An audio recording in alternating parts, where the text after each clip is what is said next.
I can't imagine being a student interested in doing research and going anywhere but a liberal arts college. I have several students who started their first year in my lab, first semester of their first year. They then are getting 4 years and often some summers of very focused research. I wasn't given just the grunt work. Like I was, asked to help collect samples and asked to help mark locations and things like that.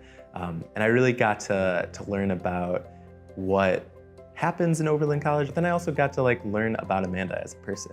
Faculty are doing cutting-edge research, and you get to help in terms of the experimental design, in terms of data analysis, in terms of writing a scientific paper, and become an author. Oberlin is one of the leading liberal arts institutions that provides us quality experiential learning, research-wise, and also academics-wise. I think it's fantastic. Students have that opportunity to be in classes where professors are teaching in areas that we feel passionate about, that we're currently doing research in, but also being able to be supported in doing the research that they want to do and things that are totally different than what we do. My research on David Yao led to a lot of really cool opportunities. While I was working as a curatorial assistant at the Alamo Art Museum in Asian art, my supervisor approached me with the prospect of doing my own show on my research subject, Asian American art. Through that, I was able to independently organize my own show and see the questions that I was engaging with come to life in the form of a show with real art objects. They really become true collaborators. They have really awesome ideas about the project, and they ask me hard questions that I didn't think about. And that's the best part about working with undergraduate researchers is when they get really invested in the project and take it on as their own. When students and I do research together, we're actually building something together, and students get credit for it. They get credit in the book, they get credit if it's an article, and they also get that sense of oh yeah, I've been part of that.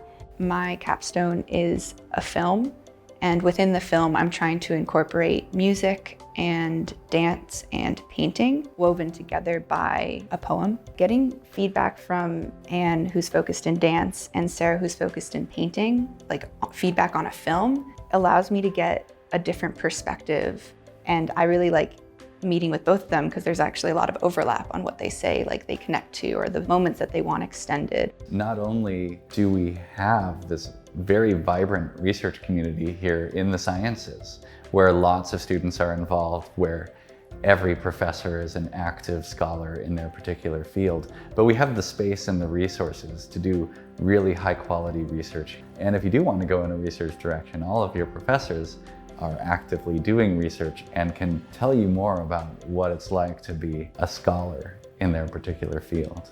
Having mentors that are invested and that care about you and how the work affects you, those mentors are the people that you carry with you throughout your life, and you remember the way in which they believed you, and it just makes you believe in yourself a bit more.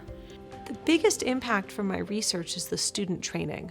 Whether they go on in geology or medicine or library science, they're learning to think critically and analyze data and ask good questions and draw interpretations. Oberlin's community is so unique, and because it's small and because the students are so I would say vibrant and they really want to learn, they really want to contribute, and the professors are willing to allow students to really bring them into the labs and trust them. For me, it's definitely helped enforce that STEM is really a field that I want to go into because I've had all these opportunities. Everything that we're teaching you in the research process, whether it be in the humanities or the social sciences or the STEM fields, is about thinking, processing, refining, revisiting, developing good work habits, managing your time, knowing your audience, and knowing yourself. We're here then to help students learn how to have skills that are going to be translatable in the real world. Oberlin has a way of seeing the world and bringing that to campus and also projecting it back out. I wouldn't be the person I am today if it wasn't for those select experiences that I had with research, with my community work, with my classes. I'm grateful for those experiences, and I don't think I would have been able to learn as much as I did about the world and myself if I didn't come here.